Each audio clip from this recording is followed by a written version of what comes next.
From Thanos' schemes to the Avengers payroll scheme, there are lots of unanswered questions in the MCU. It's only natural, considering how huge the Marvel story is, and the fact that it's getting even bigger. But it looks like the MCU has a way to resolve its various plot holes. Let me tell you all about it. But before we do that, let's talk the plot holes. The fact that the world of the Marvel Cinematic Universe is interconnected is a bit troublesome. Sure, Kevin Feige can play a central role in ensuring continuity across the millions of movies and shows Marvel Studios is knocking out.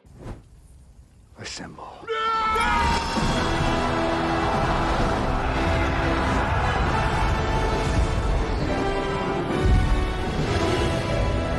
But even he has let some smaller details slip out of his grasp over the years. For example, in Spider-Man Homecoming, we see Peter Parker vlogging his superhero life. But not only does the vlog never appear in the movies ever again, the vlog creates an inconsistency with Captain America Civil War. In his vlog, Peter treats Ant-Man becoming a giant like he just remembered he left the stove on, while in Civil War, he's freaked out by Scott's growth spurt. Another plot hole is introduced in the Avengers, which sees Loki trying to steal the Tesseract in a time before the Infinity Stones were identified in the movies. Thanos had sent Loki to get the artifact for reasons unknown. He also equipped Loki with a mind-controlling scepter to do it. It was later established that both the Tesseract and the scepter were containers for Infinity Stones.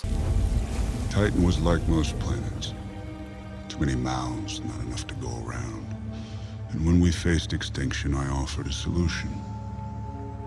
Genocide. That sure makes you wonder why Thanos would just give an Infinity Stone to Loki. It did lead to the worst case scenario for Thanos. Not only did he not get the Space Stone, he lost the Mind Stone in the process. Lately though, the plot holes have gotten worse. There are so many of them in Phase 4 alone. A clash between WandaVision and the Falcon and the Winter Soldier is an early example of this. In the former show, part of Wanda and Vision's tragic story is that Vision had bought a plot of land in New Jersey for them to grow old on. However, in the latter, a key point in the plot is exploring how the blip has affected its victims. We see that Sam Wilson, who had been gone for 5 years, cannot get a loan. Where the bank staff asks him where his Avengers salary is, he says that it doesn't really work like that. How could Vision buy land if the Avengers weren't paying him? Did he have a side hustle? Similarly, in the first movie of the phase, Black Widow, there's a bit of a timeline issue. We're introduced to Natasha Romanoff's adoptive dad, Alexei Shostakov.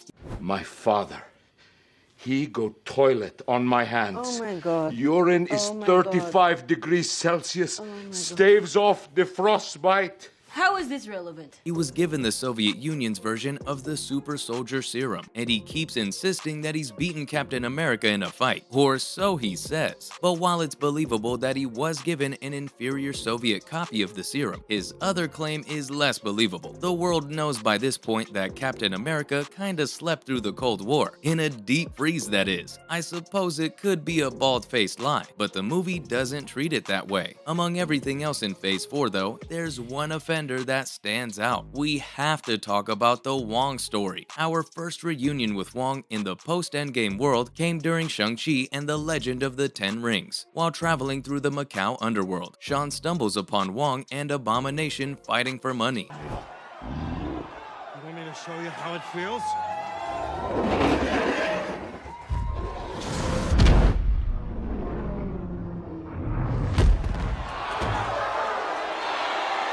This was the first time we had seen Abomination since The Incredible Hulk in 2008. Then, in the post-credit scene, some of the most important heroes of Earth gathered to investigate the origins of the titular jewelry. But the sorcerer side of the meeting is represented by Wong, and not Doctor Strange. That's because, as we learn in Spider-Man No Way Home, Wong became the Sorcerer Supreme while Strange was away, after helping Strange deal with Wanda and the multiverse in Doctor Strange in the Multiverse of Madness. We next saw him in She-Hulk Attorney at Law. There, Wong testified in Emil Blonsky's defense, in order to get him released from custody of damage control. Of course, he eventually ends up back there. At that point, Wong whisks him out of damage control's prison and over to the Kamar Taj. Cool story and all, but my only question is this: why? What is going on between these two? I'm more concerned about this now than Kang and the multiverse. Okay, maybe not, but this Wong business is definitely my second biggest concern right now. Marvel needs to address a a lot of these plot holes in order to keep their continuity intact. Here's how I think it could be done. A thread that has been wound throughout the MCU has to do with the United States Department of Damage Control. They were introduced all the way back in the first Iron Man film as a division of S.H.I.E.L.D. Their role then was to clean up the messes caused by Tony Stark's adventures. In the wake of the Battle of New York, though, Damage Control became part of the executive branch of the US Homeland Security, perhaps. Working with Stark Industries, Damage Control worked to clean up the mess caused by the Chitauri. That's my secret, Cap.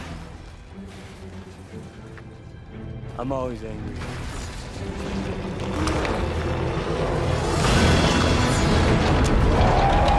They also collected and stored the alien material left behind. Lately though, Damage Control has become something of an antagonistic force. We saw in No Way Home that they ruthlessly interrogated Peter Parker and his friends about his activities in Spider-Man. Later in the Ms. Marvel series, they were one of the main antagonistic forces of the show. Finally, in She-Hulk, they took Jennifer Walters into custody. Then they tried to force her to wear power dampeners that prevented her from turning into the Hulk. I think we need to give these guys a spotlight. Damage Control could be the key to answering a lot of the plot holes we've seen today. We know that S.H.I.E.L.D. was a pretty shadowy organization, and so is the US government. Depending on how long Damage Control has existed, they could have been around to manipulate all kinds of events. After all, cleaning up messes doesn't just mean using a broom. You've also got to clean up the narrative messes that superhero shenanigans can create. For example, what is the real story behind Sam's inability to get alone? Need a medic? I need a new set of lungs.